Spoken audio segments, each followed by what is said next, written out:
Hello allotment fans. So I'm doing a flyover here of the allotment as we first saw it back in June, and this is how Mels allotment looked. I'm obviously flying the drone, so there's no audio. Basically all overgrown with every type of weed under the sun, a bit neglected, and I had a word with Mel and I said I will help you transform it and change it. So this is how it stood in June.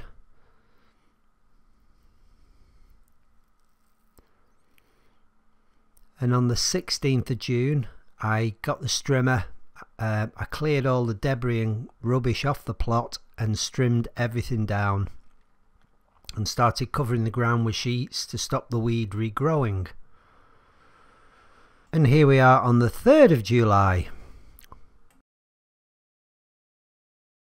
At this point I'd started putting compost down on the beds. I was working my way down that far side of the allotment, hoping to get to the raspberry bushes by the end of the year.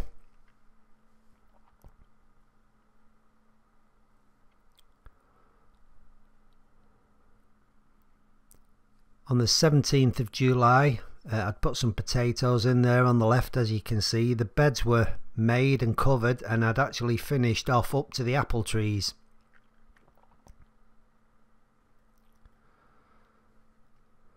Then on the 28th of September I'd done the beds on the opposite side, and the beds on the left had all been planted up in the summer with field beans, and the covers there are still showing field beans that have just been planted. Also during this time I'd built the polytunnel and got the ground ready for planting in front of the raspberry bushes.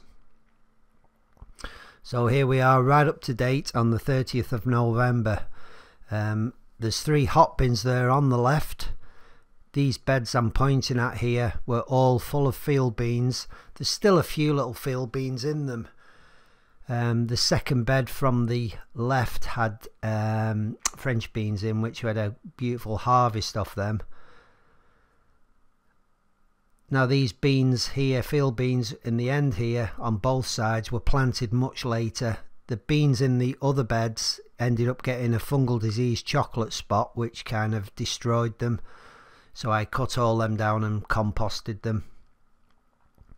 There's a cherry tree there that was by the fence, so I've actually moved it because the horses were eating it, and that's an apple tree, 3 apple trees there which I've heavily pruned, and there's an apple there on the end which I planted over there to the right where that second bed is, so I've moved it to the end, so we've got 3 apple trees in a row.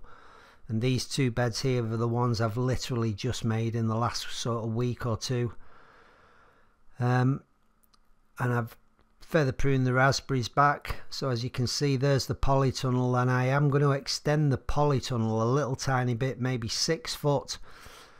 And then the area in front of the polytunnel will be a fruit cage where the blueberries and strawberries and other things will be growing. So I'm back at the hot bins, and I'll give you a better explanation of these shortly, but I'm about to do a walk down with the camera, and I can show you the site from ground level, as it were. So pick it up here, guys.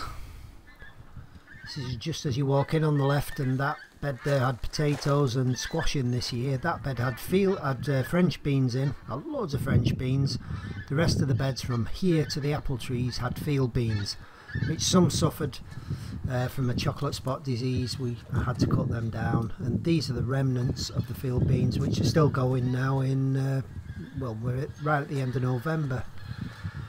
And these are the 2 beds I've literally just finished. They've been composted with cow muck and then some soil scattered over the top of them, some finer soil because the cow muck was really lumpy. There's the raspberries that have been fully wood chipped and pruned back a little bit. They need some further pruning, which I'll do the next week or 2. But yeah, it's all done on that side, and this side the beds have all been done there as well. This area I've just cleared because I removed that plum tree that was in front of the polytunnel, because I'm just going to extend it a bit. I've realised it's going to be valuable growing space, this polytunnel, next winter, so it's better to have more indoor space than outdoor. So these were the tomatoes that I planted, little tiny side shoots in the summer which have now hit the roof. They've been so productive, punching out masses of sun gold tomatoes, these, which are still growing at the moment, which I can't really believe, but there you go. Still got fruit on them, still got fruit ripening on them. Now this week we're going to get a hard frost, next week, sorry, or towards the end of this week, which might affect them. These are more side shoot cuttings off those side shoot cuttings. There's a few collies there in the corner, more sun golds here, which were side shoot cuttings, and some garlic bulbs there, which I'm a bit late planting, and I may have to take them home, I don't know yet. And there's some more cauliflowers and lettuce up there, and some onions here, which again I was a bit late planting. They should overwinter in here, they should be safe. So I'll go back down this side, guys. I'm having to do another voiceover because the wind just catches this camera mic. It's so sensitive and it just destroys the audio. But yeah, I've just got that little area to sort out now with the polytunnel extension and the fruit cage, and we'll make my way back to the hot bins here, which have been absolutely amazing. These things, absolutely incredible, and I am going to do a separate video on these for you. And if you're into compost making, you should make some of these. They've been brilliant. Currently that middle bin there is absolutely full of 80–90% compost now. It's almost finished. It's still producing a little bit of heat. The bin at the end where the fork is, that is full right to the top with about 40% rotted compost, which I'm still adding to. So by the end of this year or beginning of next year, those two bins will be full of beautiful compost. Yeah, that's the one that is just absolutely steaming hot. This one has got about a foot of compost in the bottom, which I'm using to transfer over to the end. Just keep topping it up as it sinks. Full bins of compost by the end of the year, hopefully, which coincidentally is enough compost to fully dress all the beds next year.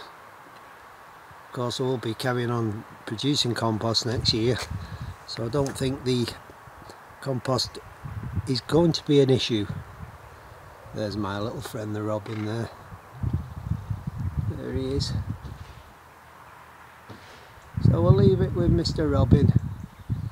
No worms today, fella. I'm not doing any digging.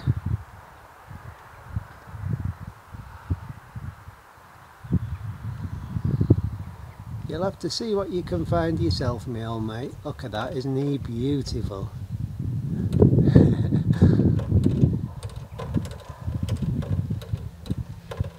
Right guys, for my patrons, I'm about to do a patron giveaway video. So I've got 4 little gifts which I'm sending out to you guys. I'm going to do the draw this week, then I will do the video and I will issue you awards to get them out in the post to you. So again, thanks to patrons. Thanks for watching, guys, and I will see you in the next video. And there's my robin. I've just been cutting an old plum tree up there, so been disturbing the soil. He's having a look round, see what he can see. Bye guys, bye for now.